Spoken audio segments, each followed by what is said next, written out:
Selamat datang di YouTube channel Ceritanya, yang membahas tentang histori yang ada di darat, laut, udara, dan cerita menarik dan histori lainnya dari mancanegara.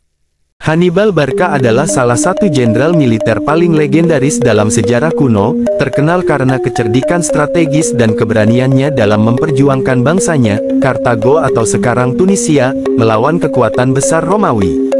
Lahir sekitar tahun 247 sebelum Masehi di Kartago kini wilayah Tunisia, Hannibal tumbuh dalam bayang-bayang kebencian terhadap Romawi, warisan dari ayahnya, Hamilkar Barca, yang juga seorang jenderal ternama dalam Perang Punisia pertama. Perjuangan Hannibal mencapai puncaknya dalam Perang Punisia kedua 218-201 sebelum Masehi, ketika ia memimpin pasukan Kartago dari Hispania, Spanyol menyeberangi pegunungan Alpen ke Italia, sebuah prestasi militer luar biasa yang masih dikenang hingga kini. Dengan membawa pasukan besar, termasuk gajah perang, Hannibal berhasil meraih serangkaian kemenangan gemilang atas Roma, termasuk dalam pertempuran Trebia, Danau Trasimene, dan terutama di Cannae pada tahun 216 sebelum Masehi, yang disebut sebagai salah satu manuver militer paling brilian dalam sejarah. Meski berulang kali mengalahkan pasukan Romawi di tanah mereka sendiri, Hannibal tidak pernah berhasil merebut kota Roma.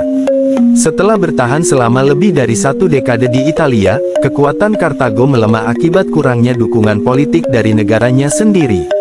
Ia akhirnya dipanggil kembali ke Afrika untuk mempertahankan Kartago dari serangan balik Romawi yang dipimpin oleh Scipio Africanus.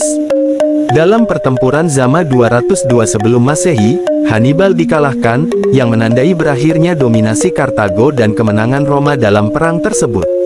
Meskipun kalah, Hannibal tetap dikenang sebagai lambang keberanian, keteguhan, dan kejeniusannya dalam strategi perang. Setelah perang, ia melanjutkan perjuangannya dalam bentuk diplomasi dan reformasi di Kartago, sebelum akhirnya menjadi buronan Roma dan mengasingkan diri ke berbagai kerajaan timur. Ia wafat sekitar tahun 183 sebelum Masehi, memilih bunuh diri daripada ditangkap oleh musuh bebuyutannya, Roma. Warisan Hannibal tetap hidup sebagai tokoh perlawanan hebat yang hampir mengubah arah sejarah dunia kuno.